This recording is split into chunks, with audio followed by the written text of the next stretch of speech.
Assalamualaikum warahmatullahi wabarakatuh. Nuwun sewu Yai, kula badhe nderek tanglet sepindah mengenai kitab ingkang sampun dipun terbitaken. Niku napa dipun miliki umum napa khusus, kanten nate mireng panjenengan dawuh bilih kitab niku hanya dimiliki jamaah ingkang sampun gadah wasilah dhateng panjenengan. Nate kula mirengaken niku. Lah bilih niku wau saged dipun miliki pripun sageta angsal kitab menika. Kaping kalih niki kula badhe tanglet mungkin keluar dari tema niku wau, tapi mboten lepas saking tema niku wau.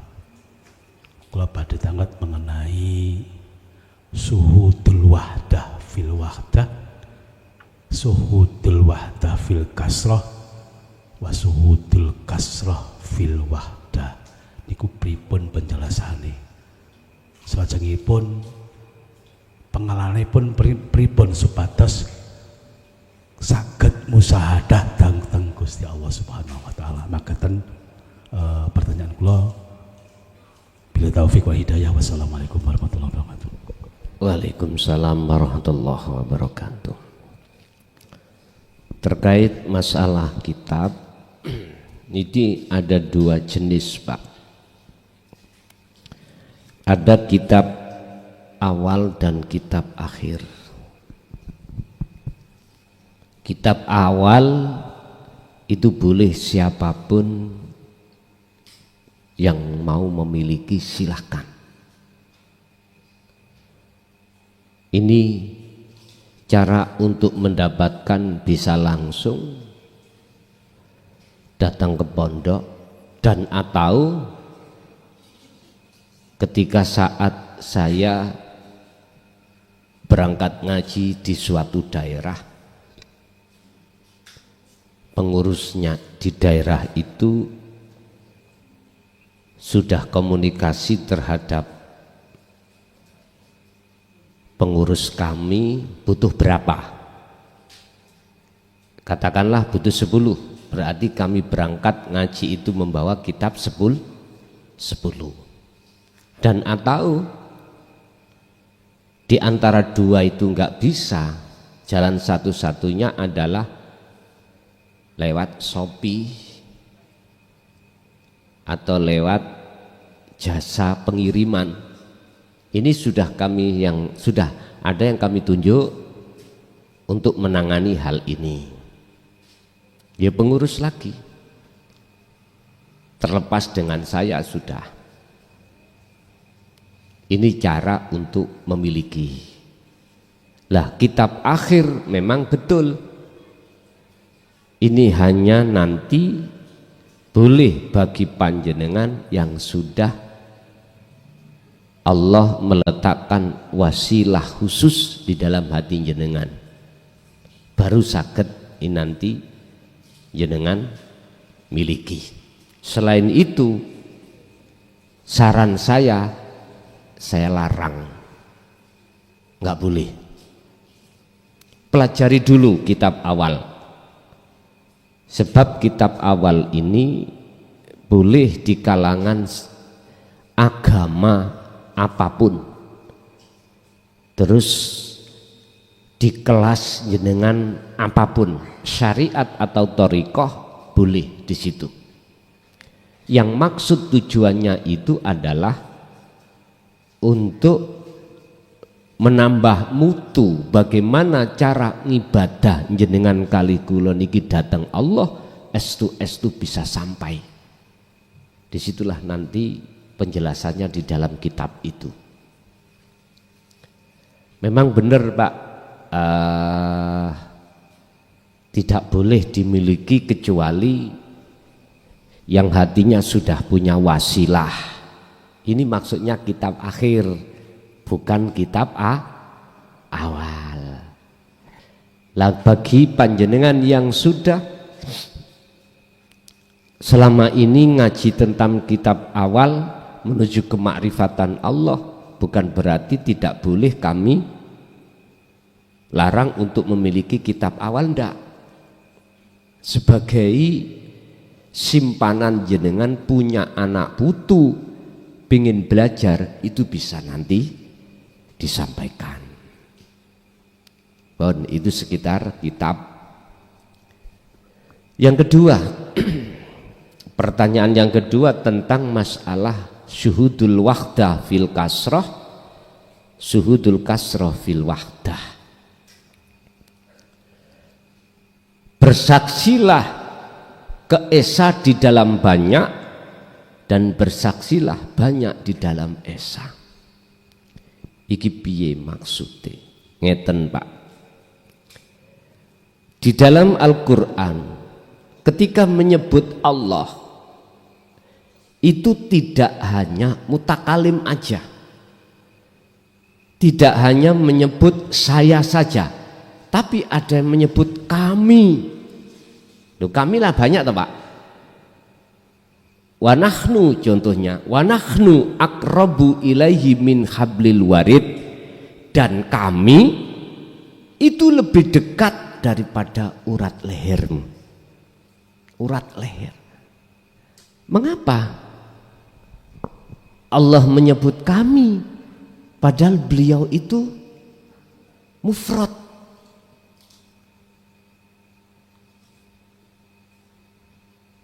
Lah, Bapak Ibu, itu menunjukkan sifat ahadnya Allah itu di mana-mana.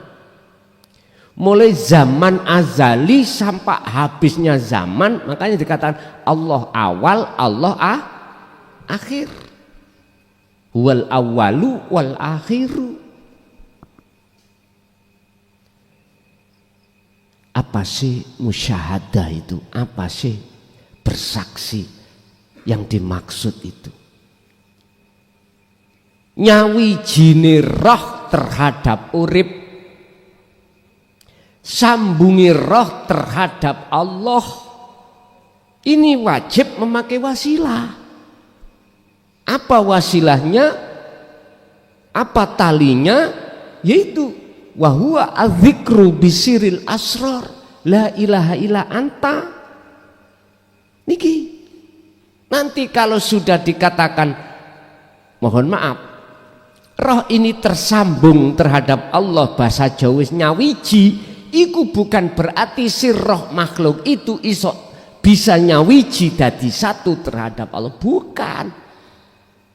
Yang dimaksud nyawiji sambung di sini adalah nafi itsbat atau proses takhali ke tajalli. Fananya semua wujud makhluk. Wujud makhluk kan kuwatah Pak ya, kuwatah. Bagaimana Anda itu di situ tidak mengatakan banyak tapi tunggal? Ya sampean sambung roh sampean ambek urip, ambek wujudnya Allah di dalam setiap yang kita anggap banyak tadi. Ternyata di balik semua makhluk itu ada keesaan Allah, ketunggalan Allah, yang orang Jawa mengatakan urip. Ya udah, sambungan ning kuno syarate yo harus dengan wasilah. Inilah yang kusebut proses jenengan iki solo. Proses jenengan ini khalwat, ninggalno wujud sakliyane Allah supaya nyatakno ketemu wujud kang sejati.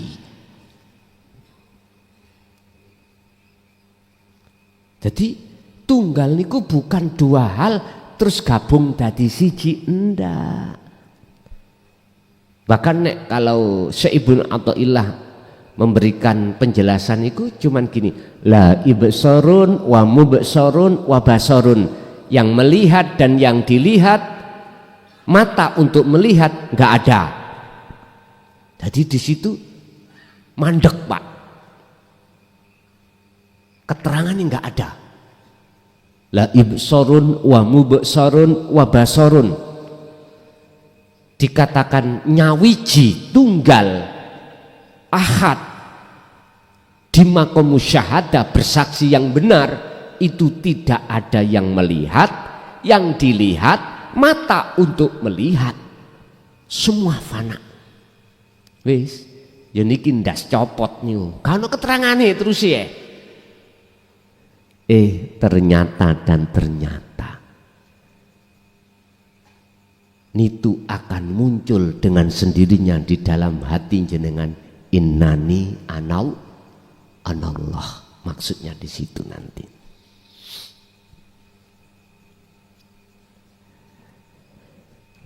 Atau banyak di dalam tunggal, dalam diri jenengan.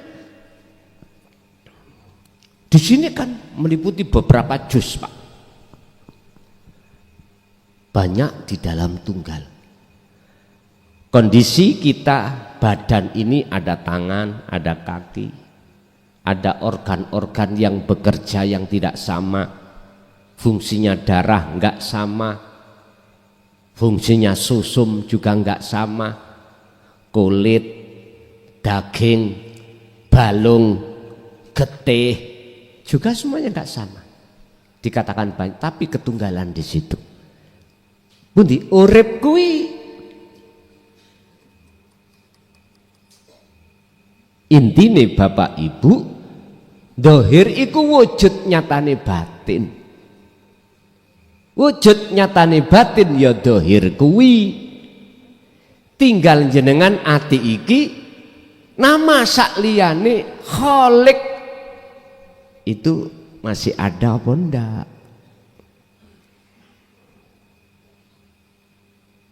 Pun saran saya, sing sering ati sampen iki wukuf kolbi, meneng,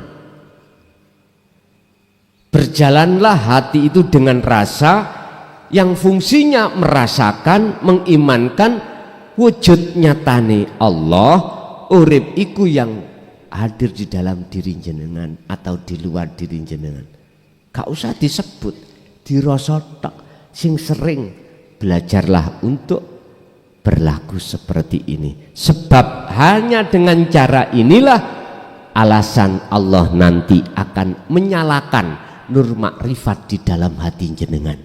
Ketika saat nur makrifat menyala, maka seluruh penyakit yang ada di dalam hati kita dalam surah Al-Baqarah dan At-Taubah tadi, saat itu langsung musnah langsung. Akhirnya yang wujud iku aku, yang berkehendak iku aku, yang berkudrat iku aku, berirodah ilmu hayat sama sampak kalam yo aku. Terus selanjutnya setelah itu muncul keakuan dalam diri saya, langkah apa selanjutnya? Hatta ya'tiyakal yakin, bertahanlah terus iman yang sudah benar ini sampai di dunia Anda secara totalitas dihilangkan Allah, yaitu kemati.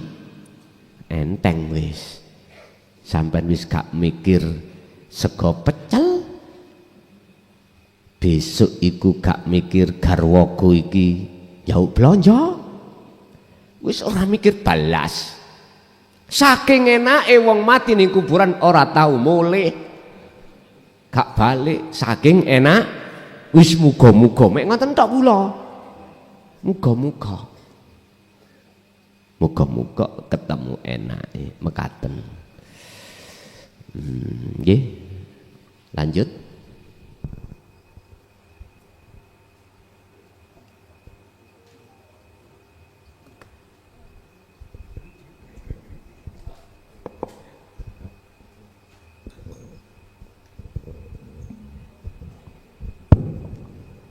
Terima kasih, bismillah.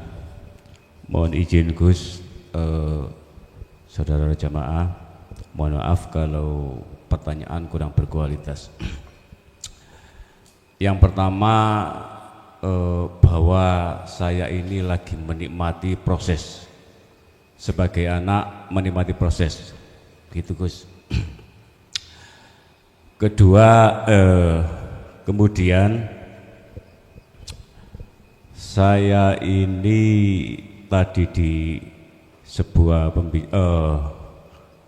yang disampaikan Gus tadi, kekhawatiran yang luar biasa. Saya mencoba untuk kasus kami, begitu ya, ketika soal angsuran Gus ya, kemudian mencoba kita sondingkan ke akad gitu. Setelah kalah pencalekan kemarin, bagaimana 1,5 kemudian kita edarkan hanya 1 minggu, kemudian itu terlibat di angsuran. Ini saya kemudian yang sudah masuk di hakikat dan makrifat,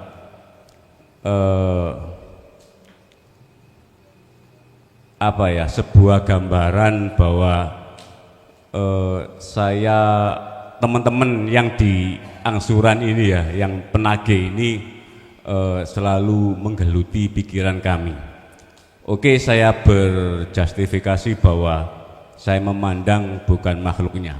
Oke, tapi kemudian saya berkecamuk di pikiran saya, apakah Allah nantinya, apa Gusti Allah ini menghilangkan yang saya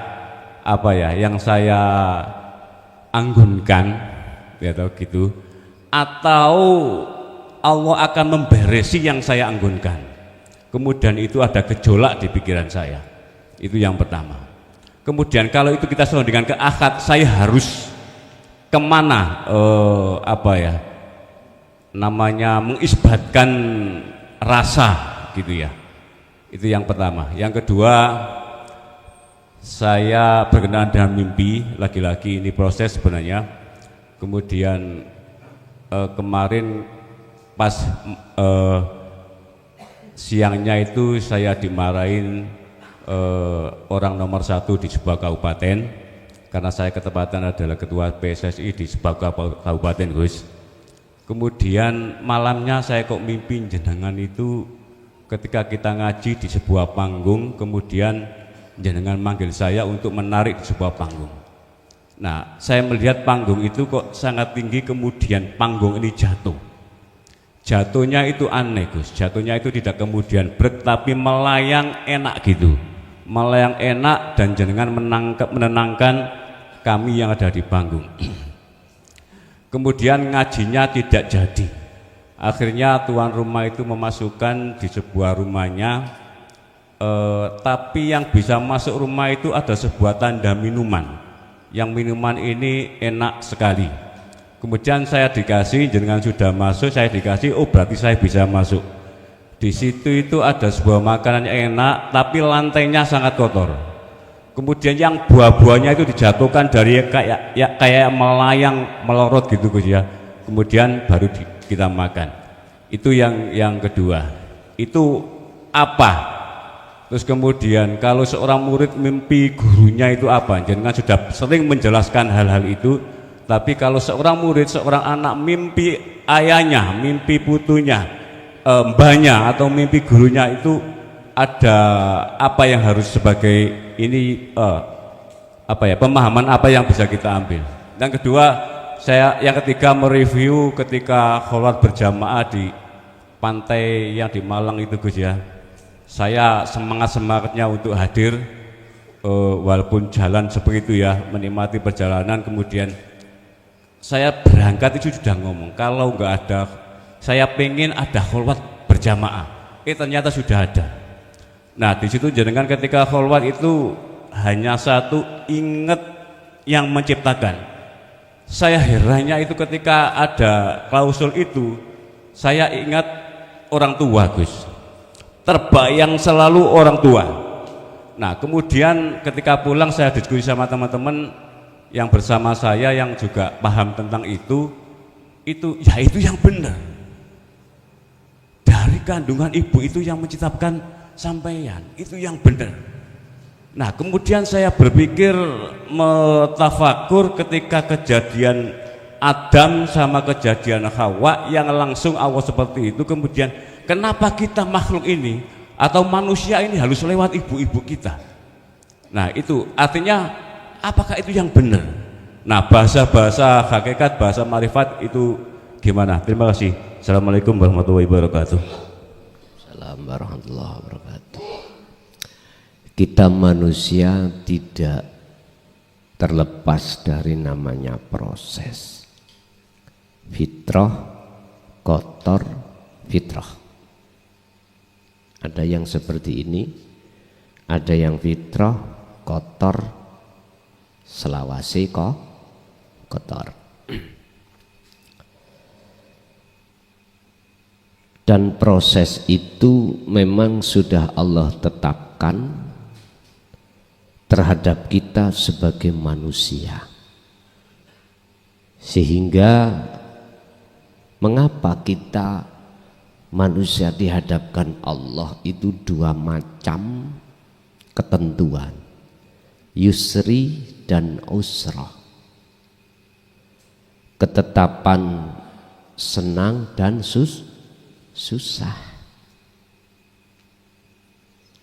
Ternyata semua itu jawabannya untuk liab luwakum, ayyukum ahsanu amala. Uji sebagai ujian terhadap kita yang jawabannya apakah hati tetap di ahad atau di luar ahad. Ujian itu datang yang mengandung satu pertanyaan, apakah hati ini tetap setia pada Allah atau tidak, dan merupakan suatu kewajaran terbiasa bagi kita sebagai manusia. Jikalau dihadapkan perkara senang, iku yo ning ati yo suka. Perkara yang tidak senang alias susah, ati tidak suka. Dan itulah tabiatnya manusia. Wajar. Jenengan ditinggal sedo anak bojo susah. Jenengan ditinggal jabatan kekayaan susah. Dan itu wajar. Cuman bagaimana cara ketika dua hal yang Allah tetapkan sebagai sunatullah itu didatangkan, lalu dalam hati sampean itu tidak membedakan bagaimana? Ikut jawabannya ada dalam hati kita masing-masing. Tergantung kita mensikapi dari sisi mana. Hanya itu. Proses-proses ini wajib kita alami. Yang kedua, di samping tujuannya Allah menghadapkan liab luwakum, menguji terhadap diri jenengan. Kedua, rencana Allah adalah untuk menguatkan keimanan sampeyan yang ada di ihsan, tambah kuat. Tapi mayoritas tambah ambruk. Mayoritas. Apa sebab?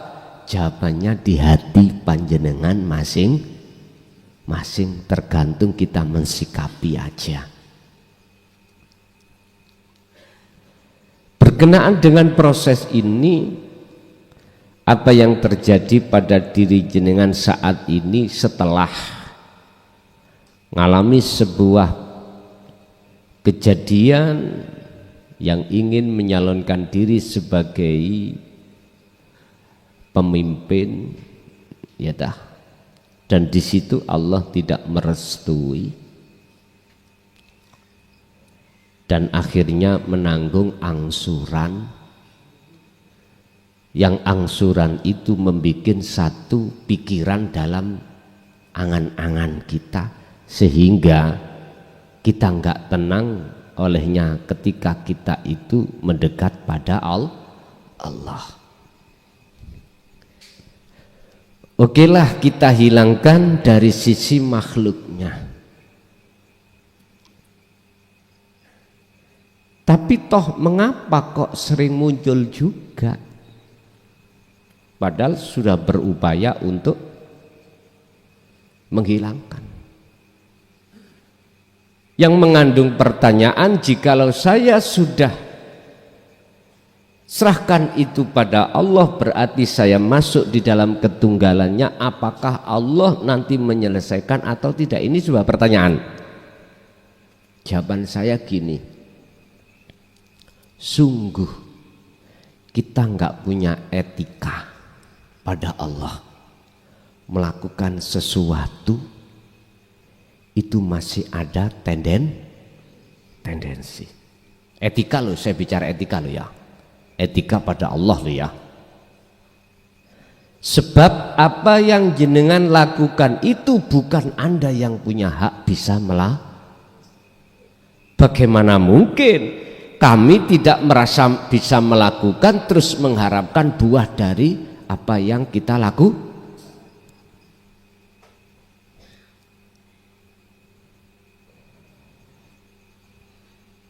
Kalau hanya sekedar apakah persoalannya itu akan diselesaikan, buka dalam surah At-Tolak ayat 3. Di situ Allah berjanji. Ini berarti tidak hanya memakai pandangan hakikat saja, tapi juga syariat. Wa may yatawakkal 'alallah fahuwa hasbuhu. Barang siapa yang menyerahkan semua persoalan apapun, kecil maupun besar, terhadap Allah, fahuwa hasbuhu, utawi Allah iku hasbuhu,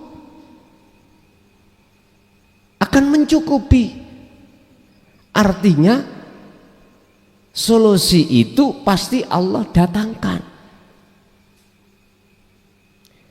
Tapi etikanya jenengan kali kula dalam bertawakal pada Allah wajib sampean hadirkan. Supaya apa? Supaya kita tidak hanya berbicara doang. Apa sih tawakal itu? Pasrah toh? Karena kita tidak mampu sebagai manusia itu bisa menyelesaikan suatu masalah kecil ataupun besar. Dasarnya pundi? Wallahu khalaqakum wa ma ta'malun. Wakila min hadisi sahih la haula wala quwata illa billah.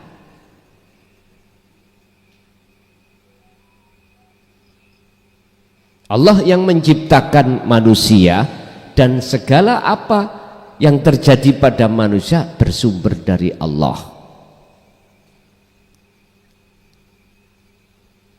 Dan juga dikatakan di dalam satu hadis sahih bahwasanya kita manusia tidak punya daya upaya untuk melakukan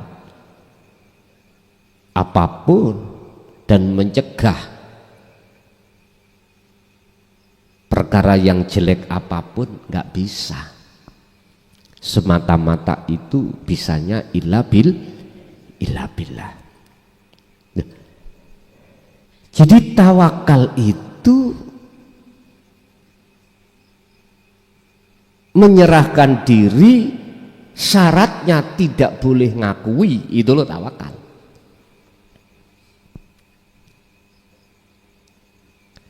Dan itu tidak diucapkan,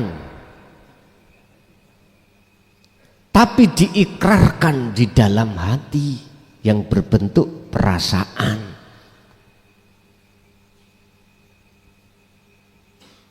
Itu etika. Kan secara syariat kita serahkan kepada Allah dan Allah berjanji akan menyelesaikan. Nah gitu toh. Aku yakin Pak, Allah tidak pernah ingkar janji. Tapi kebanyakan manusia itu tidak mau memegang etika. Padahal etika sebagai kunci. Wa may yatawakkal 'alallah, barang siapa yang tawakal kepada Allah fahuwa hasbuhu. Nah, sebelum ayat ini ada ayat 2 membahas tentang takwa. Wa may yattaqillaha yaj'al lahu makhrajan. Loh, ini makhrajan itu kebukae masalah dalam datangnya satu solusi. Yang datangnya min haitsu la yahtasib, tidak disangka-sangka arah datangnya dari mana, tentang selesainya satu masalah. Tapi tetap bicara tentang takwa yang ayat 2, ayat 3 berbicara tentang masalah pasrah, itu etika.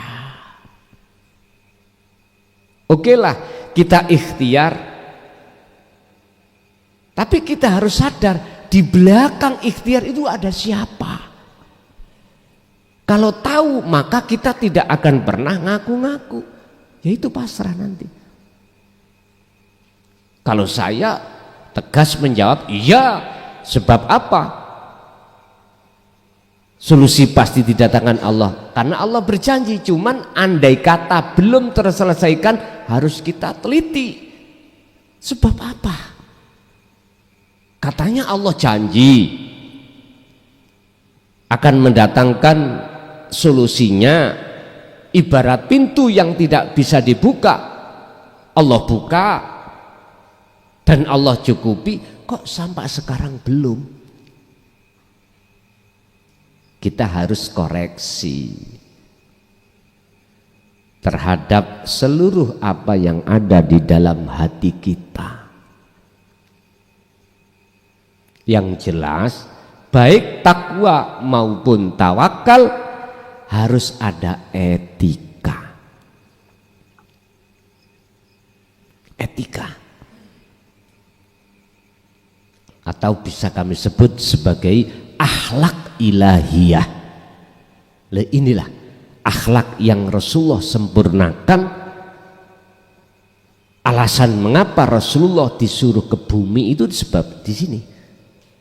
Innama bu'ithu liutammima makarimal akhlak, nyempurnaake akhlak. Yes, itu yang kedua. Untuk yang ketiga, terkait mimpi, ada pengertian apa di dalam mimpi yang sudah panjenengan jabarkan itu? Sederhana saya jawab, apa? Ikutilah petunjuk ajaran Rasulullah di jalur dinut tauhid sampai kapanpun. Pun intinya teman beriku, ikutilah petunjuk apa yang sudah Rasulullah ajarkan di dalam jalur dinut tauhid. Sebab itu ada kaitannya antara orang tua dan anak. Enggak ada sak dunia itu orang tua itu menginginkan anak itu jadi anak yang jelek. Nggak ada toh? Nggak ada. Walaupun Pak rampok lah, nggak ingin anaknya untuk menjadi rampok. Orang tua kita bodoh, nggak mungkin orang tua itu akan menginginkan kita sebagai anaknya lebih bodoh lagi, nggak mungkin. Disuruh menjadi anak yang baik. Karpi ngoten. Berbicara tentang panggung. Panggung itu tempat majelis. Mengapa harus Allah tiadakan? Niki Gusti Allah wis pegel. Dikandani pisan pindho gak kenek, ditinggal wae. Lho ngoten lho niku. Sami'na wa asoina.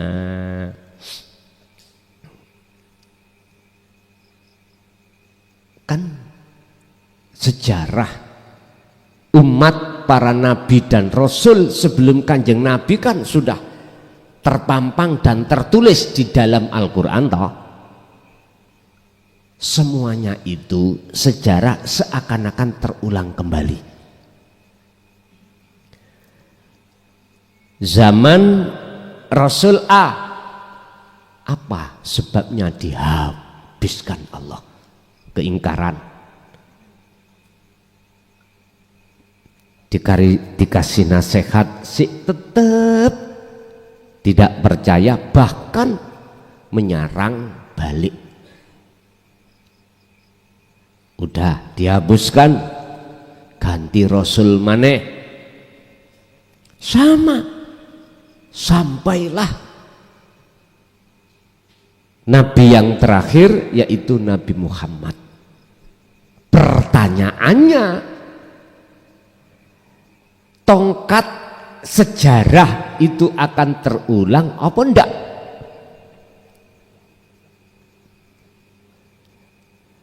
Kalau saya bicara tentang Rasul atau Nabi dari sudut pandang hakikat, enggak sama dengan kacamata syariat.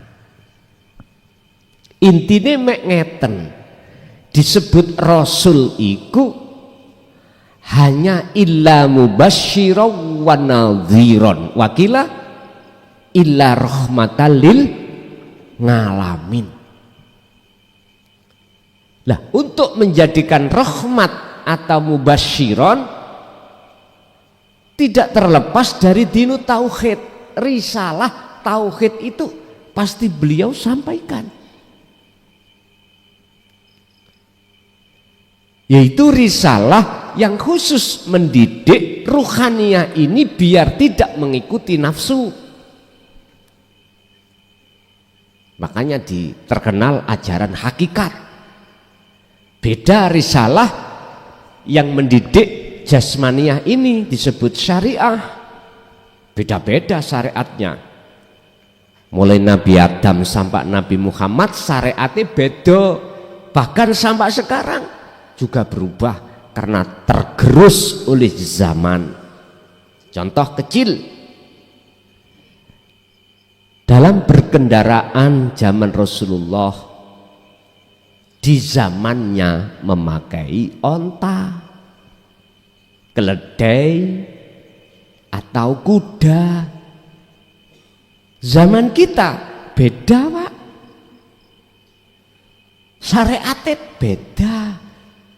Dan itu tidak menjadikan keabsahan tidak sah, enggak. Sah. Tapi satu yang tidak berubah, risalah para rasul sampai detik ini apa? Dinu tauhid. Wa ma arsalna min qablika mir rasulin illa nuhi ilaihi annahu la ilaha illa ana fa'budun. Beliau sampaikan juga. Dan risalah itu juga disampaikan di zaman kita ini.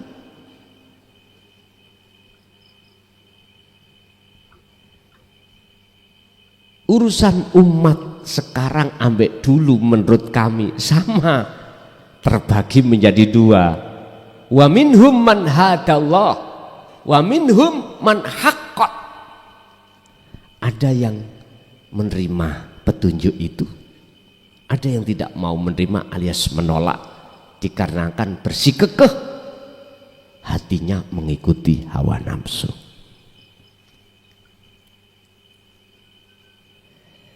Panggung iku diilangi berarti ngajine kurangi. Enak, nyantai banget. Denakne kok ora gelem. Son awakmu bandina biasae awakmu kelayapan. Sekarang tak kurangi ngal didik matur suwun. Kok gak mesti sing kewatah ngoten ku. Langsung sedaya mboten. Ya sik tak onggang-onggangi. Sik sadar apa enggak. Ngono wis gak sadar, ya iku sing kok enteni total jenderal orang ngaji. Tenang, Pak. Di rumah sendiri, dengan keluarga sendiri, nyantai. Lah, Bapak Ibu, ketika saat itu sudah terjadi berarti mimba di alamatil azab, bentuk tanda-tanda azab mau disiapkan Allah. Yang kedua, yang diperintahkan Rasul itu bukan manusia tapi malaikat. Sing teko iku duduk makhluk manusia tapi malaikat. Dulu nggih ngoten. Dulu nggih ngoten. Bapak Ibu hadirin, jadi arti dari sebuah mimpi tersebut hanyalah biar hati kita lebih baik daripada yang sudah.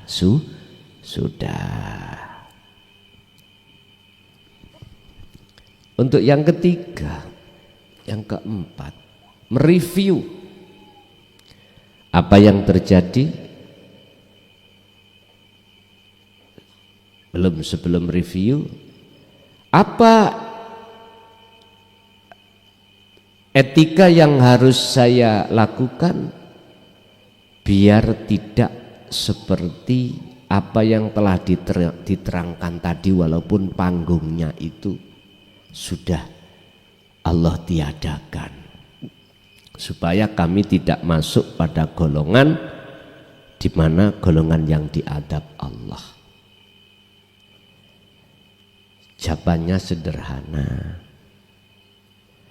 Ya ayyuhalladzina amanu dzkurullaha dzikron katsiron fasabbihuhu bukratan wa asila.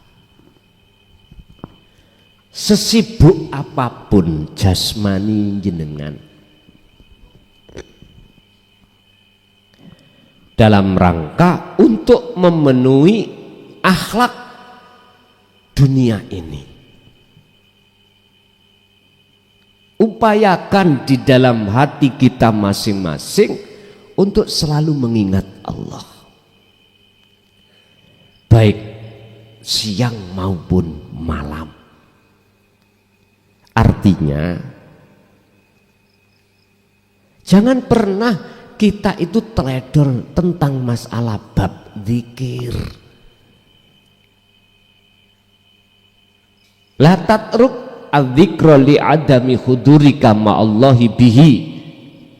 Walaupun zikir tersebut belum bisa menjadikan kehuduran hatimu kepada Allah, maka jangan pernah kau teledor dengan zikir tersebut. Makanya bahasanya dzikron katsiron.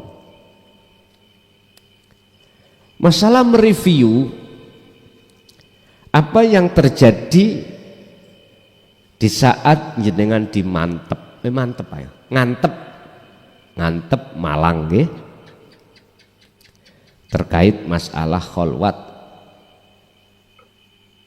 berjamaah. Kami dulu Pak, mengapa sih enggak memerintahkan untuk kholwat berjamaah? Enggak pernah, bahkan enggak pernah saya tanya pada anak pondok mulai dulu sampai saya pernah aku ngajak kholwat bareng, lungguh bareng malam, enggak pernah. Mengapa demikian? Ingat, kholwat itu nyepekno ati sangka sakliyane Gusti Allah. Justru yang kutekankan adalah khalwat binafsih, nafsi sendiri-sendiri, supaya nggak terpengaruh dengan yang lainnya. Masalah tempat dan lain sebagainya terserah. Mengapa demikian? Saya akan mereview juga tahun 1980 dulu, membandingkan antara khalwat berjamaah dengan tidak. Akhirnya saya jadikan sebagai pengalaman untuk tidak terulang kedua kali terhadap santri-santri. Biar korban saya sendiri, jangan pernah ada korban kembali. Oleh karena di Malang kemarin itu permohonan sangat wis pokoknya dirayu-rayu gitu loh Pak ya. Ya wis rapopo, mung sedilut wae. Tidak jam-jaman enggak. Mungkin hanya 5 menit situ. Tapi kesimpulannya teman-teman macam-macam, ada yang lebih enak dan lebih boten ya. Ada yang lebih enak ya berjamaah aja kalau gitu.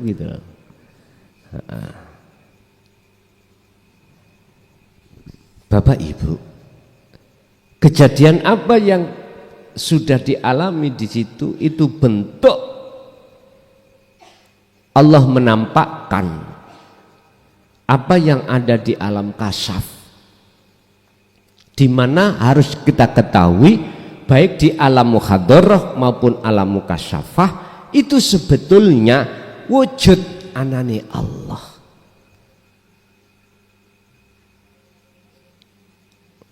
Ini bagi kita yang sudah suhudul wahdah fil kasroh, sudah masuk ahad di dalam banyak loh Pak, nggak ada masalah. Kalau kita belum di situ bermasalah. Makanya biar tidak banyak masalah, jangan bikin masalah. Caranya bagaimana? Udah petunjuknya jenengan iku ketika berkholwat cukup zikir tersebut masukkan di dalam hati, jangan di akal, jangan diputar-putar di akal, jangan. Kita itu orang bermasalah Pak, maunya keluar dari masalah, tapi jangan bikin masalah. Piye carane kita tidak akan bikin masalah, biar masalah itu yang ada pada diri kita itu selesai. Itu tadi.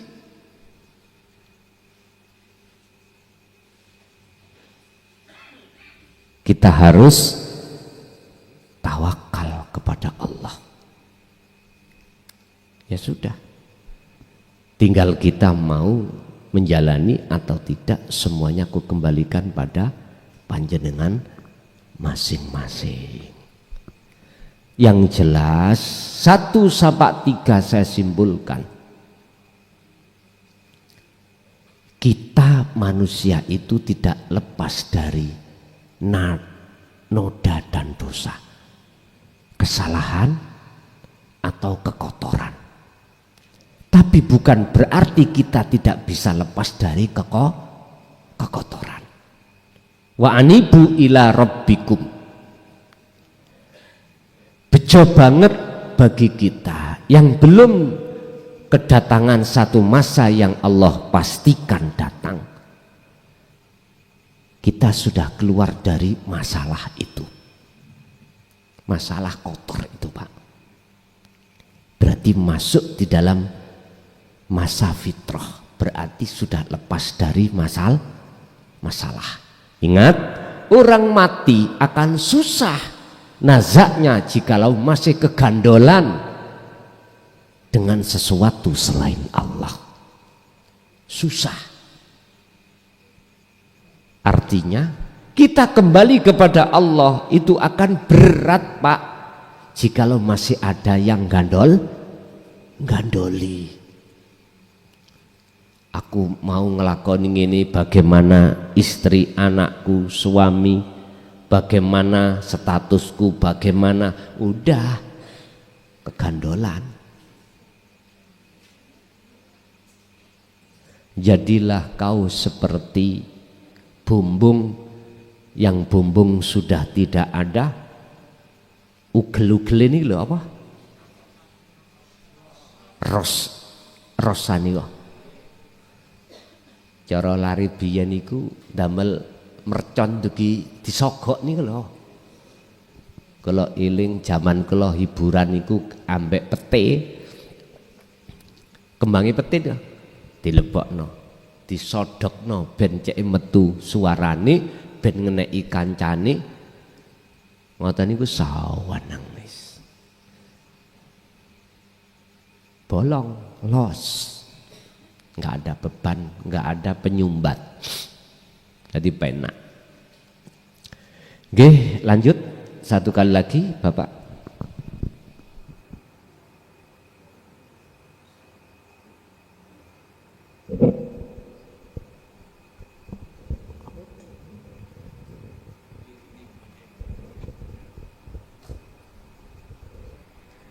Assalamualaikum warahmatullahi wabarakatuh. Alhamdulillah, hampir 1 tahun ini saya ngaji babakan ini, dan saya praktekkan dzikir sirul asror.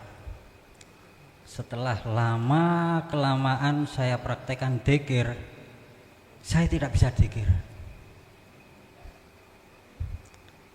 Terus setiap kalam atau ucapan dari mulut, kalau tidak membahas bab masalah ketuhanan, dia tidak mau bicara.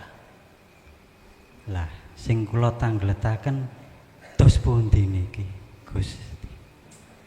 Pun assalamualaikum warahmatullahi wabarakatuh. Waalaikumsalam warahmatullahi wabarakatuh. La taj'alu, ojo ndadekno sira kabeh alallahi ing dalem atimu iku Allah ilahan ing sebuah Tuhan akhara kang liya. Janganlah di dalam hatimu ada selain Allah. Orang yang bisa masuk di dalam ayat ini adalah orang-orang yang tenggelam ruhaniyahnya di bahrut tauhid. Tenggelam itu berarti dia berenang. Berenang berarti dia itu melaksanakan, berarti mempraktekkan fungsi dzikir sirul asrar. Memang seperti itu, Pak.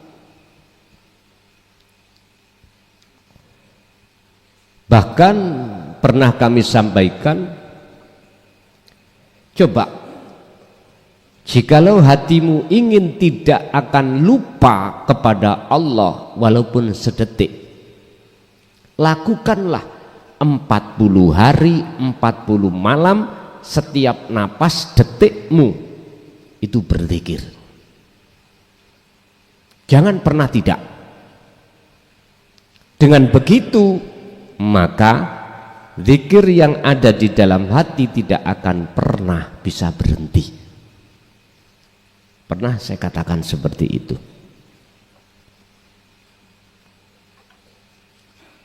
Lho kula sik gembul bojo mboten saged. Ya tinggalan bojomu. Enak toh? Lah pingine kaya ngoten ya. Lah terus ya napa anak-anak lho wis gak usah dipikir. Kerja aku ya apa kula nek waktu kerja mboten saged teh. Ati dzikir ya tinggalan kerjamu. Lah maunya kan gak kepingin putus lah ngoten toh? Tak jawab nang aku, yus tinggalan di rumah saja, di kamar saja. Nah terus ya apa manganku? Lu gak usah kok pikir mangan. Lah enggak kita itu bener mlebu kamar tapi nggawa misak kerdus.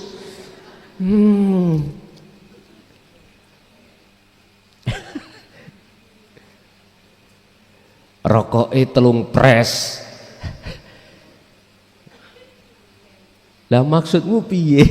Kulo cek mboten medal-medal. Ya wis nek pancen ngono. Nek awakmu dasare khawatir gak mangan gak rokokan ya tak klerokno. Monggo, lah awakmu niat madhep apa niat mangan ngoten. Monggo. Tapi nggih berat, Pak. Tapi itu tidak akan berat bagi hati jenengan tatkala estu di dalam hati jenengan ada himmah. Himmah itu sejo sing gawedhe harus seperti itu. Makanya ayatnya Allah katakan Muhammad wadhkur isma rabbika bukrata wa asila. Jangan ada jeda sama sekali Muhammad, baik siang maupun malam hatimu berzikir padaku. Ngono iku dijawab. Wong iku lak rasul. Awak dhewe umate kok ya ora iso lah ngoten. Saya kandhani jenengan pun gampang ningali kacamata syariat tok. Sampeyan delok kacamata hakikat, jenengan iki ya rasul. Utusane Allah. Sampeyan bisa hadir nek gak diutus hadir ya ora iso. Jenengan iki salat ngadeg nek gak diutus Allah ngadeg didekne dirukuk ya ora iso. Ora krasa nggih.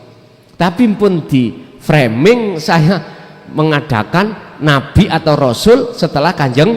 Wah, iki soro iki nggo. Tidak bermaksud seperti itu. Kami itu sudut pandang kacamata asli hakikate semua makhluk ini bisanya nyapo-nyapo karena diperintah Allah. Lah Allah ya urip ning awake dhewe mekaten. Oke, Ibu ada?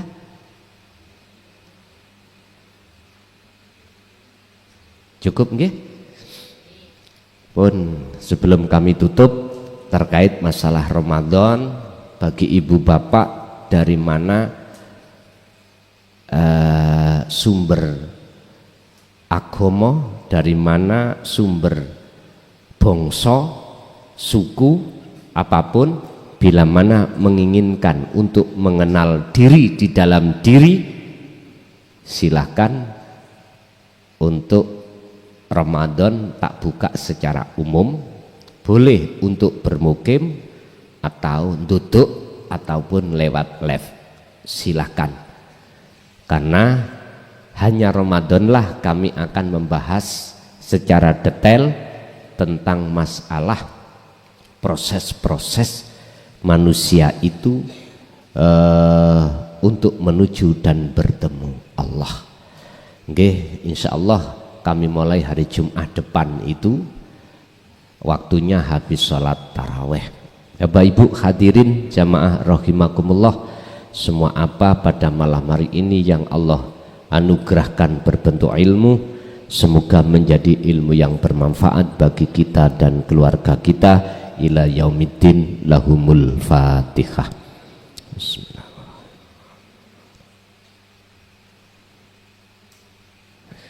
Akhirul kalam. Assalamualaikum warahmatullahi wabarakatuh.